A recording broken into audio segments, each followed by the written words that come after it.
Lensafarianism. So we're discovering this idea of coming from a place other than lack. But we have all these agreements that we've said, that we've chosen, in these ways that we have communicated with one another on like moving forward in time, in chronological time. How do we do this? How do we come from lack? Because I'll give you an example. It'd be like, how do we know if we're looking for connection from our own loneliness? And my coaching for myself was neediness, like this neediness that I have inside. And then that just filters out into so much of our perspective. And it's like, so once you start to really understand creating your reality, you start to look to how to lens, how to change your perspective in order to change the ride that you're having. Because we're all having, and I think with this crowd, you understand that everybody's having a different individual experience. And that's our own unique perception. But then when we get outside, we move one step outside of the mind that thinks that it has all the right ideas and everything, we start to look and we start to find out that people have different experiences. What we realize is that the thing that we can change with free will is our perspective. So we can re-lensify and change our perspective, and then we just keep changing that perspective. And the whole idea is to just keep changing the perspective until we enjoy the perception. And to me, as far as I can tell, that the greatest love that we can find through changing our perspective is the love of life itself. And if you want to call that God or source or universe or whatever else, it's that.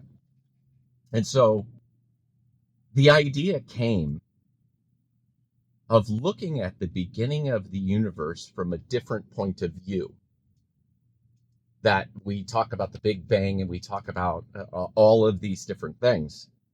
But the creation, if we look at the creation of the universe from the point of view of the original thought that came in,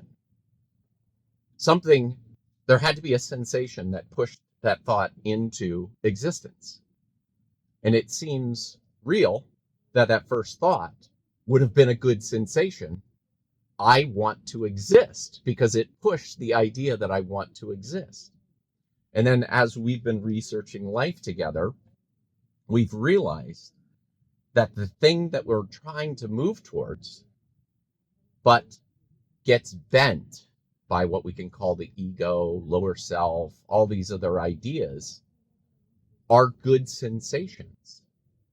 And so so we're all kind of, sometimes you've got, you're battling an ego. Like if that's the terminology you're using, you're like trying to figure out what's ego, what's not ego, or however you put it together, what to believe in, these kind of things. The idea of Lensafarianism came that let's study the original thought. Let's study the good sensations, the sensations that we want. And so what we're putting in our lenses is focusing our attention on these good sensations. And so in Lensafarianism, we've started to separate these good sensations and start looking at them. And it's like we can start asking people, people can say, do you understand? Do you have a relationship with kindness when you feel it? So I used to make a distinction between, am I being nice or am I being kind? And there's a different aspect to it, because in paradigm A, that's the give and take paradigm. You're playing give and take, and it's all about measurement.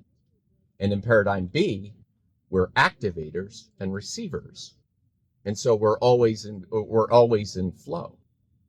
So the idea is to, as we study these and we start to make have a relationship with these good feelings. And there's fun ones like glee. And here's one that challenges people is mischievousness.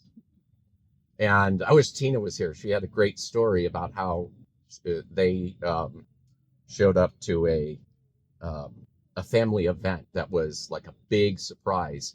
They dressed up in caught these big giant costumes so the family wouldn't know it was them. They interacted with them for hours, hugging and playing and everything else until they unmasked themselves. And and the grandkids and everybody's just like, what, the whole time? This is crazy. But there's a mischievous part of us that likes to do that. And my mentor gave me good languaging with that and calls that love mischief. And so we look at it from the original thought, and then it's broken down into all these other good sensations. It's like, what do you want to wake up today and put your attention on? How about all these good thoughts? So on Lensafarianism, did we even check this morning? We usually check this every day, and we say, okay, these are the sensations. We have a new sensation for every day, so we can hone in on that sensation.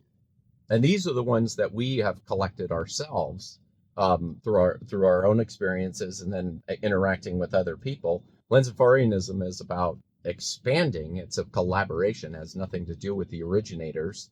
It has to do with people that are on board. It's like, well, I think there's another sensation that should be looked at and explored. So every day, what are we doing? We're exploring all these different sensations. And for me, what this does is one of the abstract concepts that people push all the time and drove me nuts forever is compassion.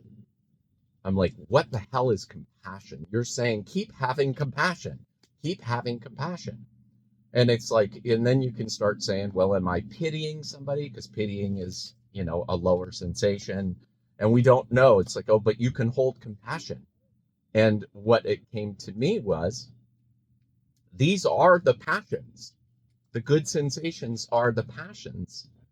And so compassion to me is complete passion.